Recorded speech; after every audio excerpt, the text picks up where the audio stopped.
Je vais vous inviter tout de suite à la prière.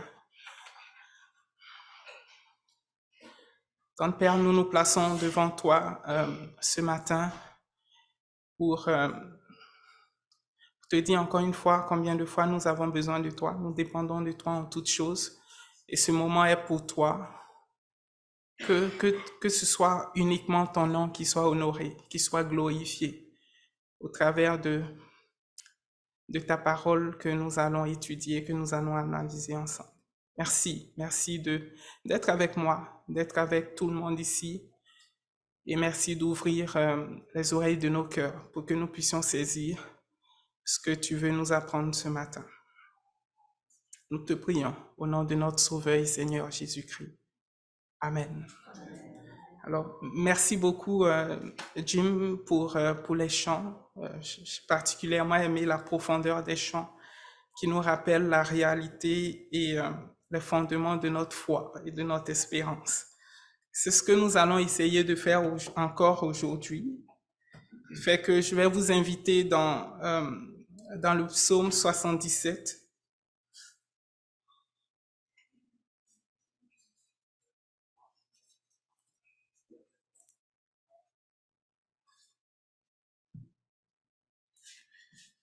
Alors, je vais vous proposer de faire la lecture dans la version Semeur.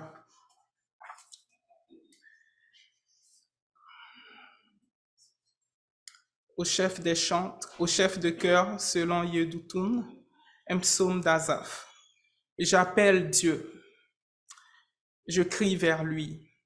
J'appelle Dieu et il m'écoute.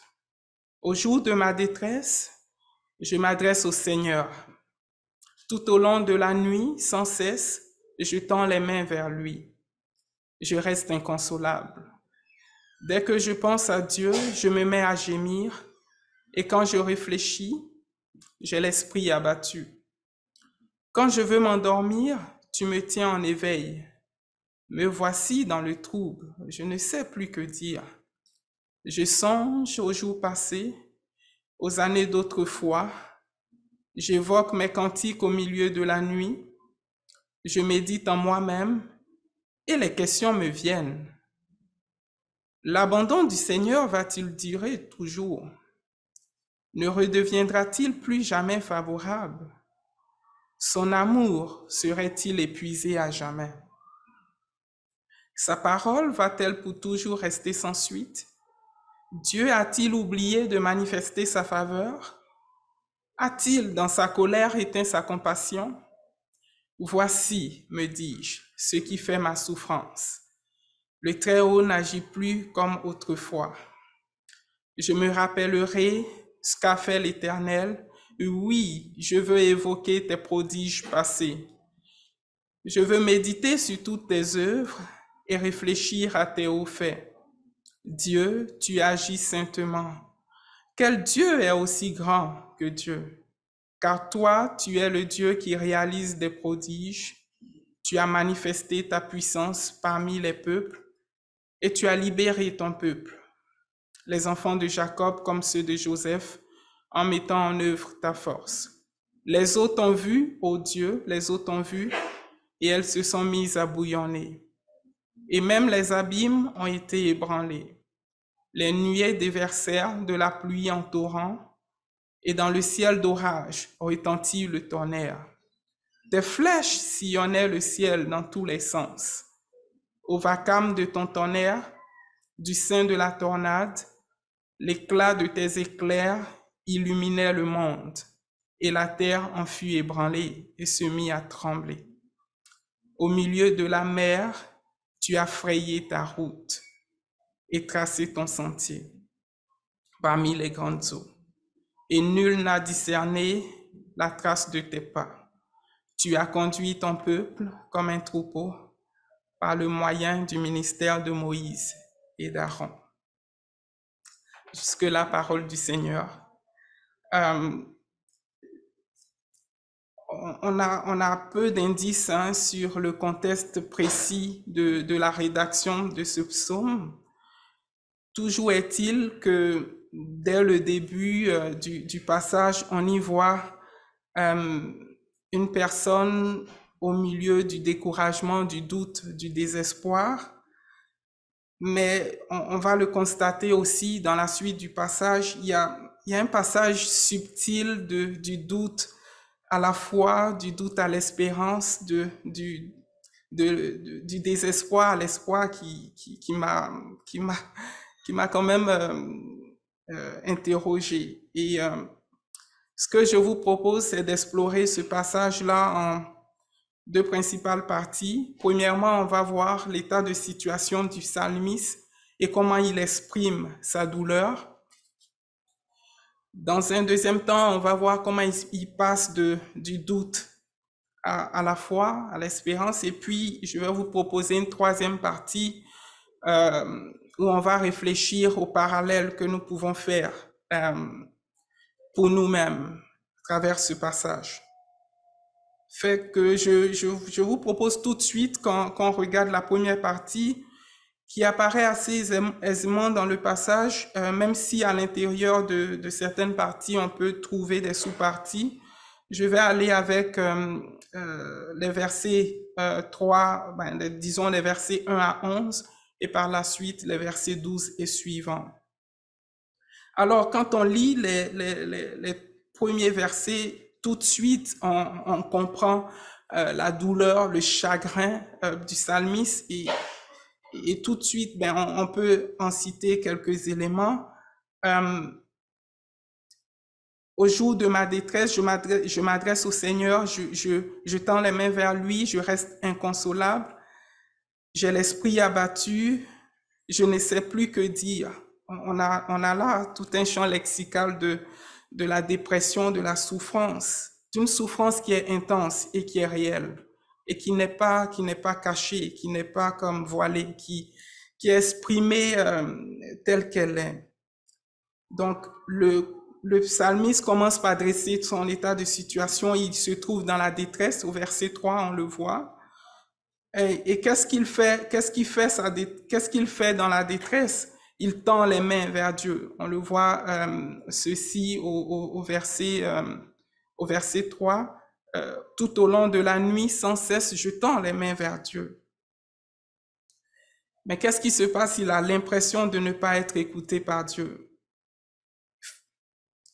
Du coup, au verset 4, dès que je pense à Dieu, je me mets à gémir. Et quand je réfléchis, j'ai l'esprit abattu.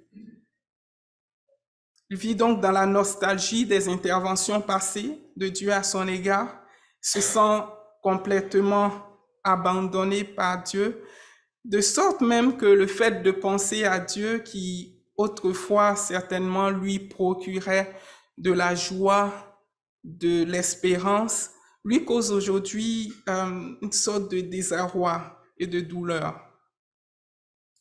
Quand je veux m'endormir, tu me tiens en éveil. Il n'arrive même pas à trouver le sommeil tant sa souffrance est énorme. Et au verset 5, la partie B, me voici dans le trouble, je ne sais plus que dire. Certainement pour bien illustrer le fait que les grandes douleurs sont souvent muettes. Alors complètement troublé, il ne trouve même plus des mots pour décrire sa situation. Et après avoir décrit sa situation, au verset 7, j'évoque mes cantiques, il se replonge dans ses souvenirs. Et qu'est-ce qui se passe? Ce sont des questions qui lui reviennent. L'abandon du Seigneur va-t-il durer toujours? Ne redeviendra-t-il plus jamais favorable? Son amour serait-il épuisé à jamais? Sa parole va-t-elle pour toujours rester sans suite? Et il poursuit au verset 11, « Voici, me dis-je, ce qui fait ma souffrance, le Très-Haut n'agit plus comme autrefois. » Alors, en fait, ces questions traduisent quand même le doute qui a envahi le cœur du psalmiste, au point même de remettre en cause la nature même réelle de Dieu. on peut citer quelques éléments.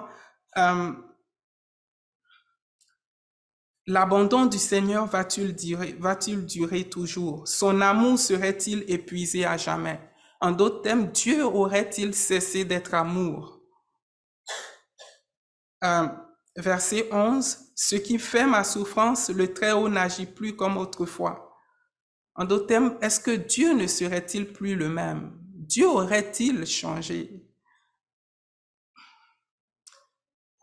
C'est fascinant comme on va voir comment est-ce qu'il va passer du verset 11 à la suite.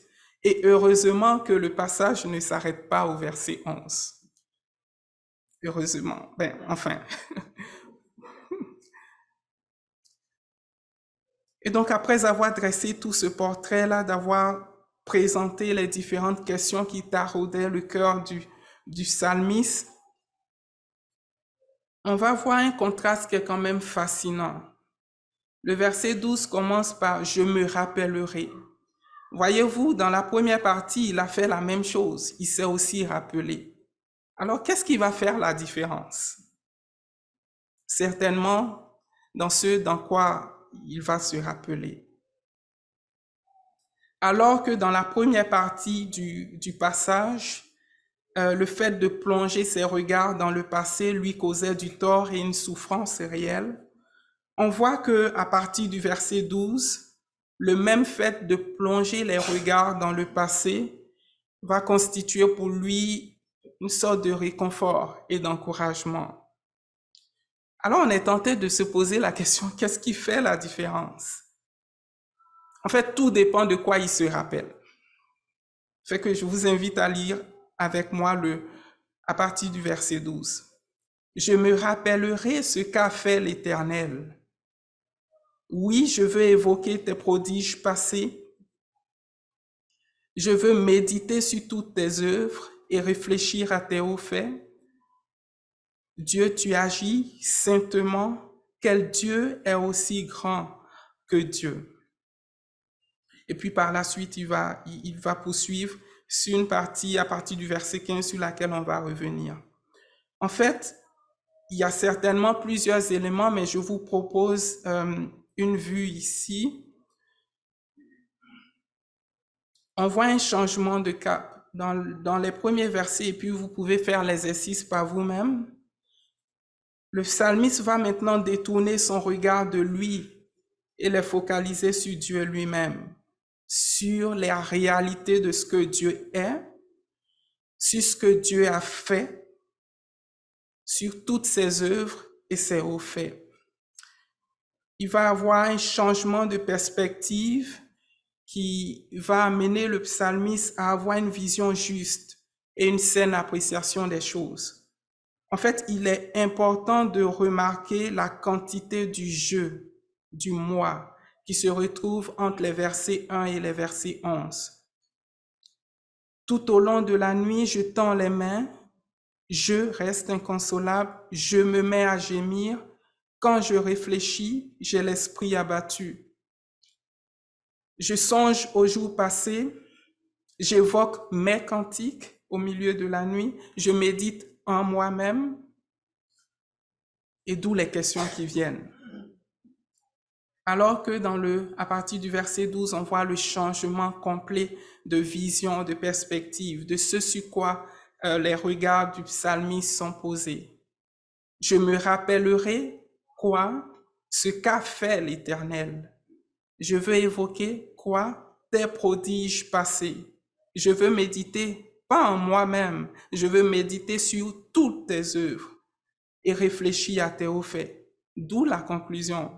Dieu, tu agis saintement. Il reconnaît là la sainteté, la grandeur de Dieu.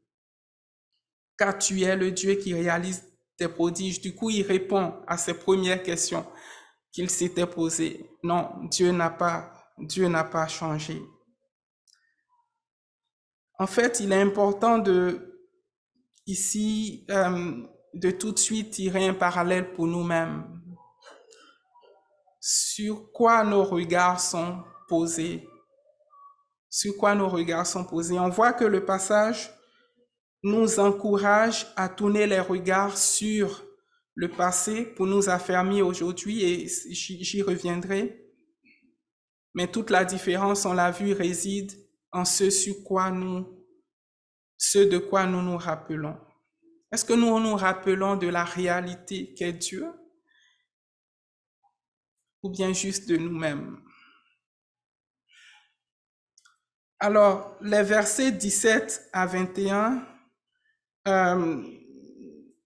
je vous laisserai les relire chez vous à la maison, mais évoquent la rédemption du peuple d'Israël et la traversée miraculeuse de la mer des roseaux, de la mer Rouge, si vous voulez. Alors, le rappel de ces événements-là n'est pas fortuit. Le rappel de ces événements n'est pas fortuit. En fait, en rappelant cette réalité-là, le psalmiste met en application une exhortation, un appel qui est constant et qui est régulier même dans l'Ancien Testament, où le peuple d'Israël était régulièrement invité à se rappeler, à se souvenir. À se souvenir de quoi? À se souvenir justement de ce fait marquant-là de la rédemption du Seigneur, de comment Dieu avait délivré son peuple dans une situation où le peuple ne pouvait aucunement se délivrer par lui-même. Ils étaient devant une situation où en face d'eux, il y avait la mer Rouge et derrière eux, il y avait les Égyptiens.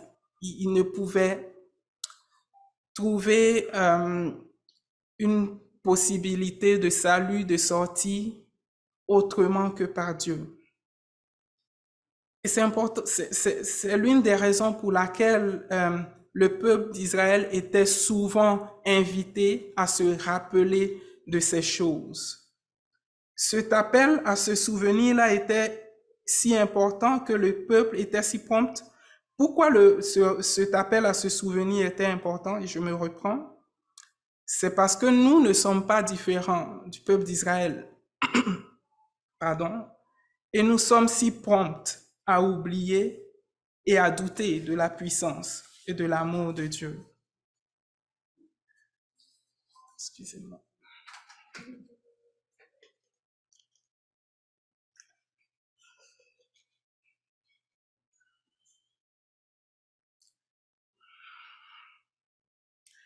Pour Jean Calvin, la mémoire pour la rédemption était souvent rappelée au peuple pour leur apprendre que Dieu, et je le paraphrase, je ne le cite pas exactement, pour leur apprendre que Dieu, qui avait été une fois l'auteur de leur salut, le serait jusqu'à la fin, les garderait jusqu'à la fin. Et c'est pareil pour nous aussi, on le verra. Le peuple devait se rappeler, non seulement se rappeler à eux-mêmes, et était invité à redire cette histoire passée-là, à le redire à leurs enfants. Et là, je vais vous inviter pour illustrer, je prendrai juste un exemple parce qu'on en trouve beaucoup, en particulier dans le livre de Deutéronome.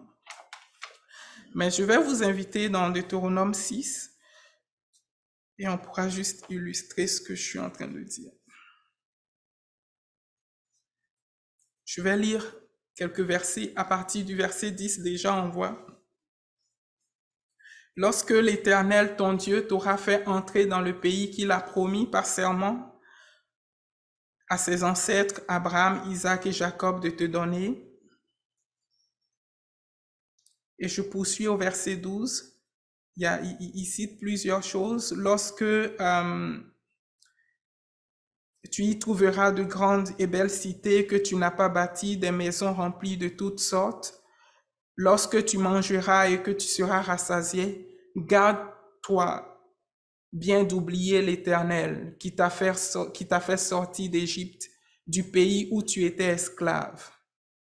Et pourquoi? C'est l'Éternel ton Dieu. Ce rappel-là aussi était fait pour le peuple, pour leur rappeler qu'il n'y avait juste que l'Éternel qui était digne de recevoir leur adoration, leur louange, et qu'il n'y avait juste l'Éternel qui devrait être craint. C'est l'Éternel ton Dieu que tu dois craindre C'est à lui que tu rendras un culte et c'est par son nom que tu prêteras serment.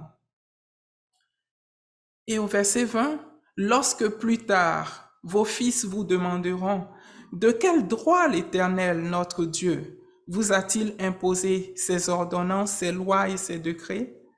Vous leur répondrez, nous avons été esclaves du Pharaon en Égypte et l'Éternel nous a tirés de là avec puissance. Il a accompli sous nos yeux des signes miraculeux et de grands prodiges pour le malheur de l'Égypte. Mais nous, il nous a fait sortir au-delà pour nous amener ici et nous donner le pays qu'il avait promis par serment à nos ancêtres. Il poursuit au verset 25, nous serons donc justes si nous prenons soin d'obéir à tous ces commandements en présence de l'Éternel notre Dieu, comme il nous l'a ordonné. Donc, ce rappel-là à se faire marquant était aussi une façon de rappeler au peuple leur dépendance de Dieu. Ils lui disent au verset 24, « Et l'Éternel, notre Dieu, nous a ordonné d'appliquer toutes ces lois. » En fait, on le verra dans les applications, mais on pourrait aussi trouver une application ici pour nous. Lorsque plus tard vos enfants vous demanderont, « De quel droit l'Éternel vous a-t-il imposé de le suivre, de lui obéir? » Nous aussi, nous pouvons affirmer que nous avons été esclaves du péché et l'Éternel nous a tirés de là avec puissance. Il nous a délivrés, nous lui appartenons et c'est la raison pour laquelle nous lui obéissons et nous désirons lui obéir. En gros, le peuple était encouragé à garder cette histoire marquante de leur salut, de leur rédemption devant leurs yeux et proche de leur cœur pour être continuellement confiants quant à l'amour de Dieu, de son amour pour eux malgré les circonstances. Et c'est ce que fait le psalmiste ici. Et le fait de se rappeler ces choses lui donne à nouveau de l'espoir et de l'encouragement.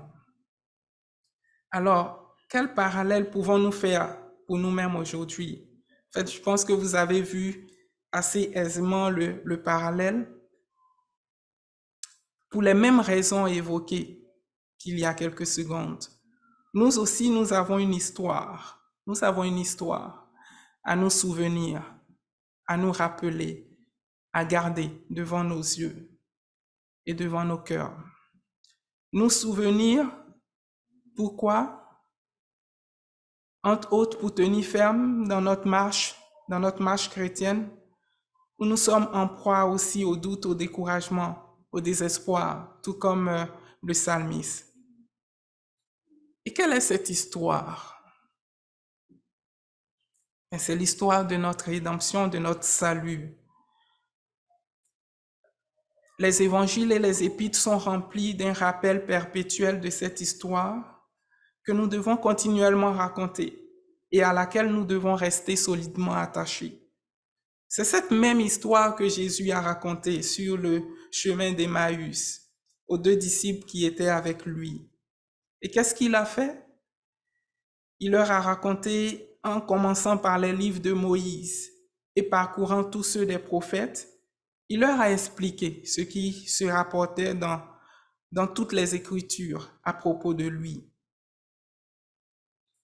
Et c'est cette exhortation aussi que l'apôtre Paul nous fait en nous disant que tout ce qui a été consigné autrefois dans l'Écriture l'a été pour nous instruire, afin que la patience et l'encouragement qu'apporte l'Écriture produisent en nous l'espérance. Ne nous lassons donc pas de revenir constamment, continuellement à ce qui fait le fondement de notre foi, de notre espérance, de notre assurance. En fait, on ne doit jamais nous lasser d'y revenir. Je vais conclure, mais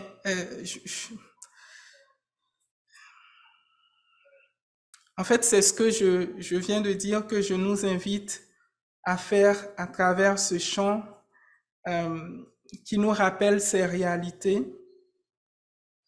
Et je me permets de lire, pendant que l'équipe de louange pourra s'approcher, je me permets de lire quelques éléments de ce chant.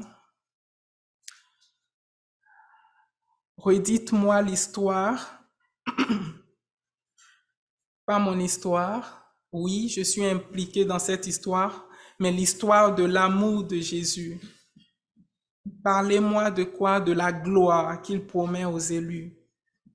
J'ai besoin, nous avons besoin qu'on nous instruise, car nous sommes si souvent ignorants. Car Christ, continuellement, l'on nous conduit comme un petit enfant. Alors, je vous invite à vous lever pour qu'on puisse chanter ensemble. Redites-moi l'histoire.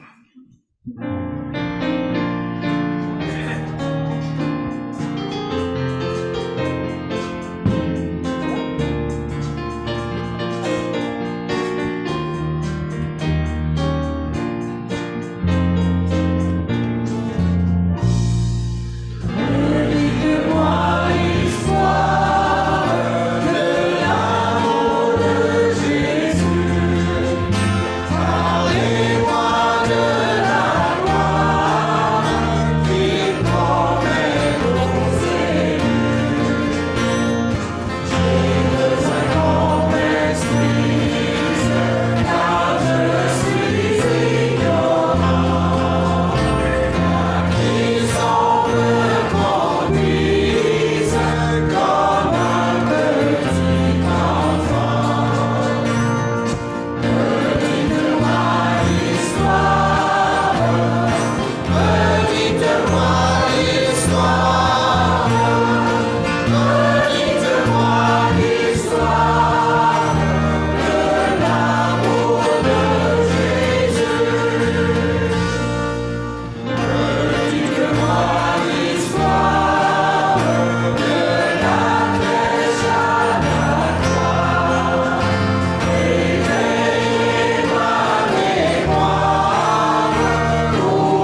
puissions, par la grâce de Dieu, ne pas perdre de vue cette réalité et la garder constamment devant nos yeux et proche de nos cœurs pour être affermis dans nos doutes et notre faiblesse. Je vous souhaite un bon dimanche.